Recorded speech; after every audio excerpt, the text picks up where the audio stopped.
이 글자는요, 미리 예자라고 하는 건데요. 자, 우리 앞에서 배웠던 거예요. 나여자죠. 그 다음에 머리열자죠. 미리라고 하는 것은 앞세워서 보는 걸 얘기하는 거잖아요. 자, 나가 있고 머리가 있죠. 머리가 좋은 사람은요, 내가 해야 할 일을요, 어떻게 생각해요? 미리 생각한다라는 의미에서 만들어진 거라고 보시면 돼요. 보통 정말 똑똑하고 머리 좋은 사람들은요, 계획이라는 걸 하잖아요. 그거 연상하신다면 나 자신이 무엇을 해야 될지를 머릿속으로 미리 생각하는 거예요. 그런 사람들이 똑똑하다라고 보는 거고, 미리 예자라고 기억하시면 되겠죠. 자, 이 글자도 미리 예자예요. 둘 다 미리 예자인데요. 얘는 예상, 예보, 예견할 때 쓰이는 거고요. 얘는 예금할 때 쓰이는 글자예요. 그 쓰임이 다르기 때문에 그 부분을 기억해 주시면 되겠고요. 자, 여기 보시면 나여자가 있고요. 이 글자는요, 코끼리 상자인데요. 상형에서 온 글자예요. 자, 그럼 잘 따져볼게요. 요 부분은 원래 칼도자라고 했었는데요. 여기는 그냥 하나의 코라고 보시면 될 것 같고요. 자, 양옆에 있는 거는요, 귀라고 보시면 될 것 같아요. 그리고 여기 있는 건 돼지시차인데 돼지처럼 몸통이 크고 살이 많은 짐승이에요. 이게 바로 누굴까요? 코끼리겠죠? 그런 의미의 코끼리 상자라고 보시면 되겠고요. 코끼리라고 하는 그 짐승의 특징이 뭐냐면 자기가 살다가 죽을 때가 되면은 자기가 살던 터전을 버리고 떠난다라고 합니다. 그러면 이 코끼리라는 놈은 나 자신이 죽을 것을 어떻게 알고 있는 거예요? 미리 알고 있는 거죠. 그러니까 삶의 터전을 버리고 떠나는 걸 우리가 알 수 있는 거잖아요. 그런 의미의 미리 예자라고 기억을 하시면 되겠고요. 자, 이 글자는요, 던질 포자예요. 포기할 때 쓰이는 글자고요. 어떤 의미냐면, 자, 요 글자가 두드릴 포자라고 하는 건데요. 손이 있고 9구자가 있죠. 손으로 9번을 두드렸다라고 그냥 쉽게 연상하시고요. 어떻게? 힘껏 두들겼는데 그쪽에서 나오지 않아요. 그러니까 내 꿈을 뭐 해버렸어요? 던져버렸다라는 겁니다. 상황을 이야기하자면 누군가 나를 쫓아와요. 쫓깁니다. 그래서 어떻게 해요? 막 힘써서 문을 두드렸어요. 근데 그 사람이 안 나옵니다. 그러니까 뒤돌아보니까 그 사람은 어느새 다 와버린 거예요. 그때는 내 희망을 뭐예요? 던져버리는 거겠죠. 던질 포자가 되는 거고요. 아니면 의미를 좀 바꿔서요. 우리 10번 찍어 안 넘어가는 넘어 없다라고 하죠. 손에다가요, 도끼를 들고요, 9번이나 힘써서 나무를 치는데 나무가 넘어가지 않아요. 그러니까 화가 나니까 이 도끼를 뭐 했어요? 던져버렸죠. 그래서 던질 포자라고 기억을 하셔도 되겠네요. 자, 다음을 가볼까요? 자, 이 글자는요, 버릴 기자예요. 그래서 합치면 포기가 되는 거고요. 두 개는 같은 의미라고 보시면 되겠습니다. 자, 버린다는 얘기는 뭐예요? 던져버리는 게 버려버리는 거잖아요. 자, 이 글자는요, 이 글자의 변형 글자예요. 이 글자는 망할 망자라고 하는 건데요. 어떤 의미냐면 높은 사람이 자꾸 아랫사람의 것을 감추는 겁니다. 아랫사람들에게 뭔가 줘야 될 것을 감춰서 자기 혼자 독식하는 거예요. 이럴 경우 아랫사람들의 신임을 잃게 되겠죠. 그러면 그 조직은 어떻게 돼요? 망할 수밖에 없다라는 의미에서 망할 망자로 기억하시면 되겠죠.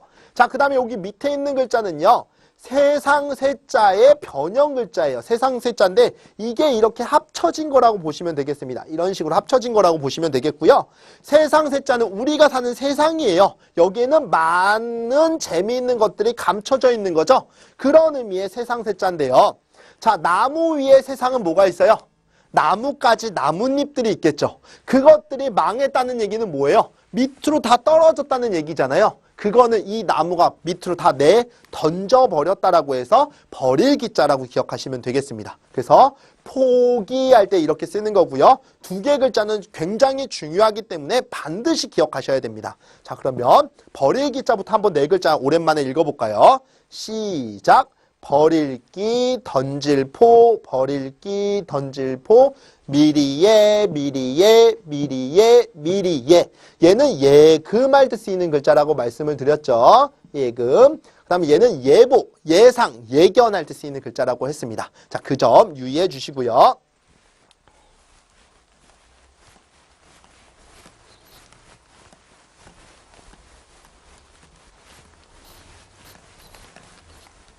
자, 이어서 보도록 하겠습니다. 자, 이 글자는요, 장사 지낼 장자라고 하는 건데요. 장사 지내는 게 뭐예요? 사람이 죽으면 땅에다가 묻고 화장하는 거, 그것을 우리는 장사 지낸다라고 하는 거죠. 자, 여기 보시면 죽을 사자가 있는 거죠. 그리고 많다, 풀이 있죠. 누군가 사람이 죽으면 어떻게 돼요? 많은 사람들이 그 사람을 찾아옵니다. 왜요? 마지막을 같이 하고 슬픔을 나누기 위해서 많은 사람이 찾아오겠죠. 그리고 나서 이 사람들 많은 사람 보는 앞에서 어떻게 해요? 땅에다 묻죠. 묻고 나서 그 위에다 뭘 심어요? 풀을 심죠. 이런 일련의 과정을 다 뭐라고 해요? 장사 지낸다라고 하는 거죠. 그런 의미의 장사 지낼 장자고요. 이 글자와 가장 잘 나오는 글자가 이 글자예요. 묻을 맺자라고 하는 건데요. 이 마을에서 사람이 죽으면 반드시 땅에다가 묻었다. 이렇게 쉽게 기억하시면 되겠죠. 그래서 매장할 때 쓰이는 글자고요. 또 이 글자와 잘 나오는 것이요. 네, 이 글자는 예절 예자라고 하는 건데요. 그래서 장예할 때 쓰이는 글자가 되겠죠. 장예할 때 이렇게 쓰인다라는 거 알아두시면 되겠습니다. 자, 다음으로 가볼까요?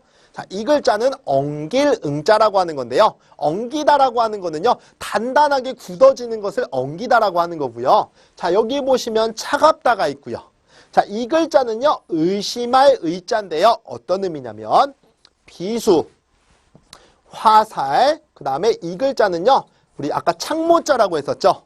거기에 여기 발소자가 합쳐진 글자라고 보시면 되겠습니다. 그래서 군사들이요, 비수와 화살과 창을 가지고 발맞추어 간다라는 것은 전쟁이 났구나를 우리가 뭐 해볼 필요가 있어요? 의심해 볼 필요가 있겠죠. 그래서 이 글자는 의심할 의자가 되는 거고요.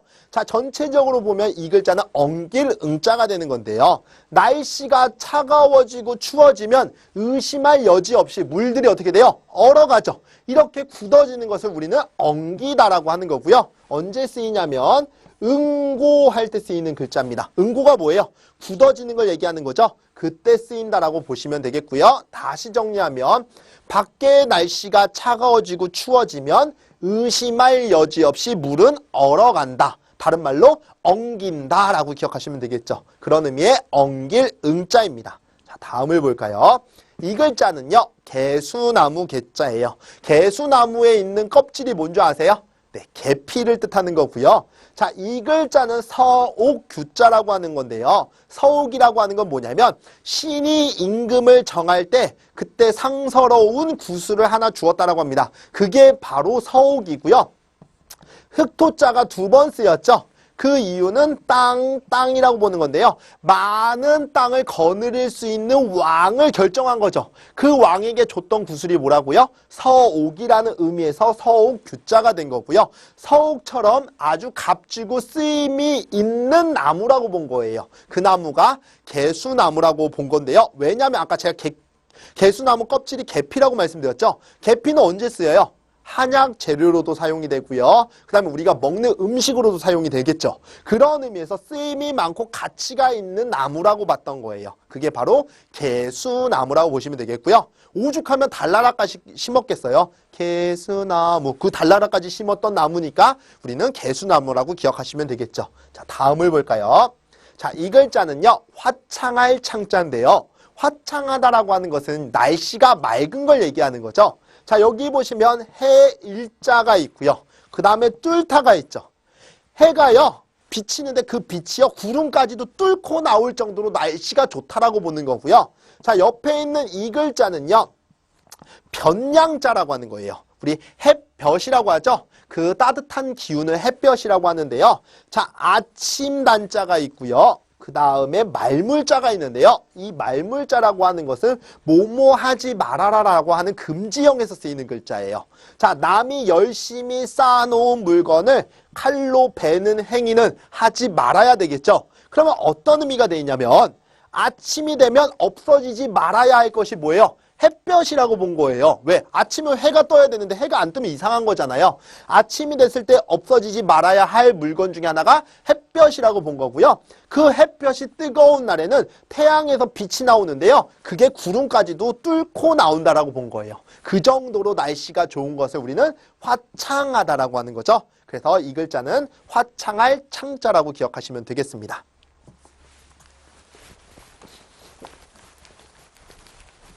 자, 오늘 1차 강의가 얼마 안 남았습니다. 조금만 더 힘을 내서 마지막까지 최선을 다하겠습니다. 자, 다음을 볼까요? 자, 이 글자는요, 버들 양자라고 하고요. 버들이라고 하는 거는요. 버드나무의 줄임말이라고 보시면 되겠습니다. 자, 방금 전에 배웠던 글자예요. 변양자라고 했었죠. 아침에 없어지지 말아야 할 물건이 태양이라고 했죠. 거기서 나오는 게 햇볕이잖아요. 그래서 이 글자는 변양자라고 했습니다. 볕이 너무 뜨거워요. 햇볕이 너무 뜨거워서 나무 그늘 밑에 가서 쉬었는데 그 나무가 바로 버드나무였다라고 기억하시면 되겠죠. 그런 의미의 버들 양자고요. 혹 버들나무라고 하시는 분들이 있는데요. 그거는 잘못된 겁니다. 버들은 버드나무의 줄임말이기 때문이에요. 그래서 버들양 또는 버드나무 양이라고 하셔야 되는 겁니다. 다음으로 가볼까요? 자, 이 글자는요. 끓을 탕자입니다. 우리 물이요. 온도가 100도씨가 되면 어떻게 돼요? 끓게 되죠. 자, 여기 보시면 변양자가 있고요. 그 다음에 물이 있죠. 볕이라고 하는 건 뜨거운 기운이라고 말씀드렸죠. 물이 뜨거운 기운이 생기기 시작하면 그때는 뭐 하기 시작한다는 거예요? 끓기 시작한다는 얘기가 되겠죠. 그런 의미의 끓을 탕자고요. 아니면 조금 과장되게 얘기해서 볕이 아주 뜨거운 날에는 물도 뭐 할 수 있게요? 끓게 할 수 있다라고 그냥 과장되게 기억하셔도 되겠네요. 자, 이 글자가 언제 쓰이냐면 안성탕면 할 때 쓰이는 거죠. 아, 상으로 얘기했나요? 자, 안성탕면이라고 하는 그 라면은 뭐 할 때 먹는 거예요? 끓여서 먹을 때 먹는 거예요. 근데 가끔씩 부셔 드시는 분들이 있어요. 그거는 부셔를 드셔야 되는 거죠. 안성탕면은 끓여 먹어야 되는 겁니다. 그래서 끓을 탕자라고 기억하시고요. 자, 이 글자는요. 울릴 운자인데요. 울린다는 얘기는 소리가 퍼져서 사방에 부딪혀서 그 소리가 퍼져나가는 것을 울린다라고 하는 거죠. 자, 여기 보시면 소리 음자가 있고요. 재물이 있고요. 사람이 있죠. 이 재물을 우리 아까 아이폰 5라고 얘기했었죠. 그것을 보기 위해 사람들이 모였다라고 했었죠. 보고 나서 사람들이 하나같이 와 너무 좋다 와 라고 얘기하는데 그 소리가 사방으로 퍼지는 거예요. 그럼 그 소리가 뭐 하는 거죠? 울리고 있다라고 하는 거죠. 그런 의미의 울릴 운자라고 기억하시면 되겠고요. 자, 이 글자는요. 연할 연자예요. 연하다는 얘기는 재료가 무르다라는 의미인데요. 자, 이 글자 우리 술의 차자죠. 그리고 이 글자는 입 벌리다죠. 우리 보통 자동차에 보면 본넷이라고 있잖아요. 근데 과속해서 한 120km 쭉 달려가는데 갑자기 본넷이 입 벌리는 것처럼 막 열려요. 이건 좋은 차예요? 나쁜 차예요? 나쁜 차겠죠? 그만큼 재료가 무르고 연하다라고 볼 수 있겠죠. 그런 의미의 연할 연자라고 기억하시면 되겠습니다. 자, 그러면 또 다음 글자로 가볼게요.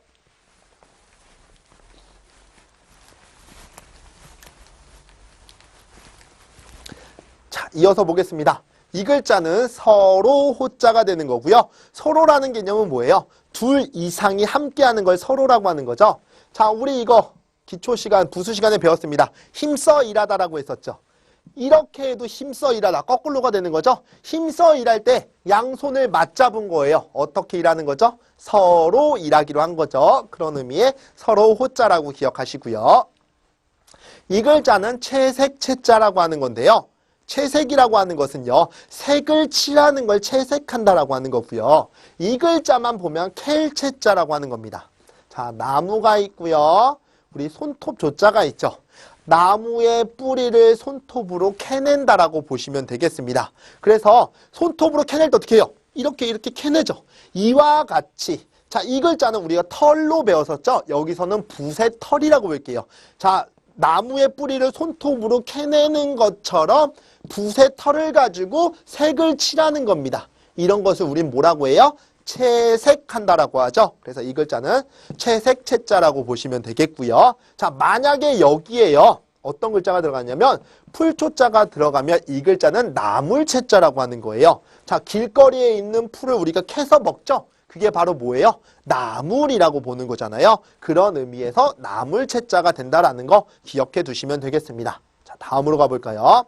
자, 이 글자는요. 대궐전자인데요. 대궐이라고 하는 것은 옛날에 임금들이 살던 궁궐을 얘기하는 거겠죠. 자, 이 글자는 장기를 연상하시면 돼요. 장기라고 하는 게임은 뭐예요? 왕을 지키는 게임이죠. 결국에는요. 다른 군사들이 죽어도 왕만 남아있으면 끝까지 그 게임은 유지가 되죠. 그런데 차, 포, 마가 다 남았는데요. 왕을 그냥 한 번에 죽였어요. 그럼 그 게임은 어떻게 돼요? 없어지잖아요. 끝나는 거잖아요. 그런 의미의 장기를 연상하신다면 자, 주검시자가 있지. 그 다음에 요거는요. 함께 공자가 있죠. 그 다음에 이거는 창 숫자가 있는 거죠. 죽어서도 함께 창을 들고 지키고자 했던 곳이에요. 그게 임금이 있는 어디예요? 대궐이라고 보시면 되겠죠. 그래서 이 글자는 대궐전자라고 기억을 하시면 되겠고요. 자, 이 글자는요, 불사를 소자예요. 불사른다는 얘기는 불태워 없애는 걸 얘기하고요. 자, 여기에 있는 글자는 높을 요자라고 하는 건데요. 요에서 소라는 음이 온 거라고 보시면 될 것 같고요. 어떤 의미냐면 흙 모으다 좋다죠.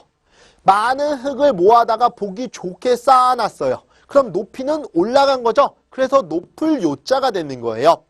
자, 우리가요 캠프파이어 같은 거 연상하신다면 장작 같은 것을요 지그재그로 해가지고 높이 쌓죠. 쌓고 나서 거기다 뭐예요? 불을 지르죠. 그럼 이거 나중에 어떻게 돼요? 타서 없어지죠. 이것을 우리는 불태운다라고 한 거고요. 다른 말로 불사르다라고 한 겁니다. 그런 의미의 불사를 소자라고 기억하시면 되겠고요. 소각한다라고 들어보셨죠? 그때 이 글자가 쓰이는 거라고 보시면 되겠네요.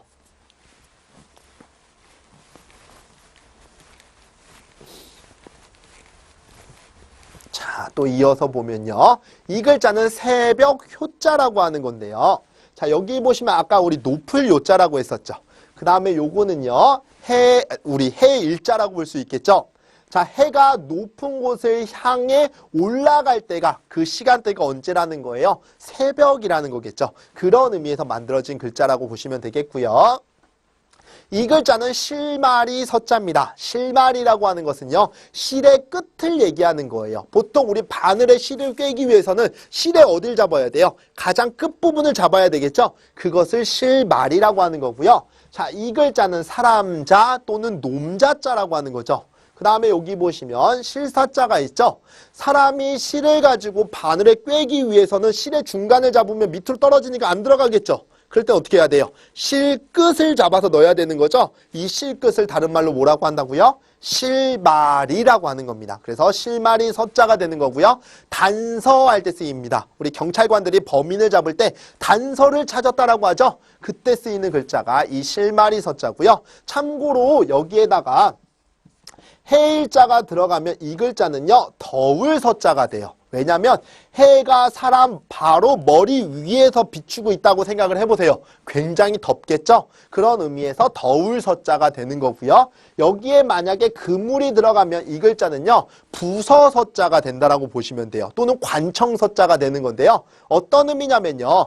그물이라고 하는 거는요. 뭔가 조직된 거라고 보는 거죠. 그물망이니까. 그 조직된 사람들이 일하는 곳이니까 관청이라고 본 거고요. 또는 부서라고 본 거예요. 그런 의미에서 부서서 관청서자라고 기억을 하시면 되겠습니다. 자, 그보다 더 중요한 것은 실마리 서자라고 하는 거겠죠. 자, 다음을 볼까요?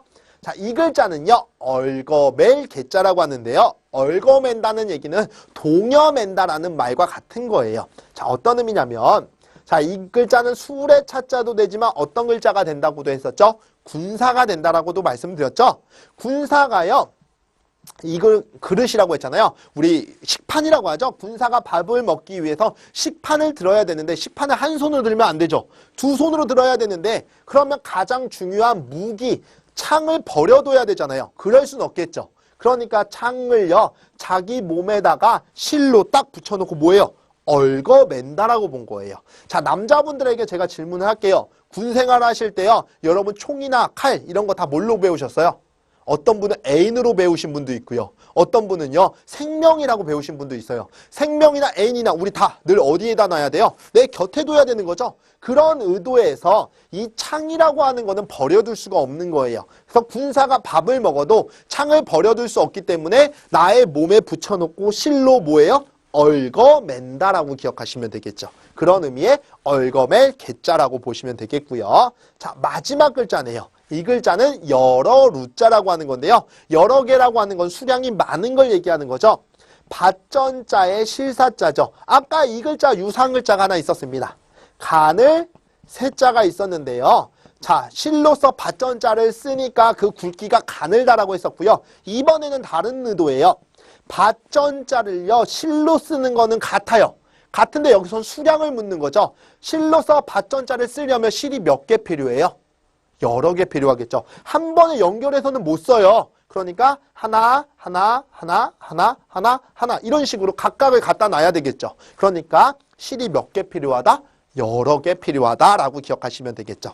이렇게 해서 오늘 2일차 여러분들이 반드시 배워야 되는 필수 글자들을 배워보았습니다. 복습 꼭 철저히 하시고요. 자, 예습이 필요하신 분들은 예습을 먼저 하셔도 좋습니다.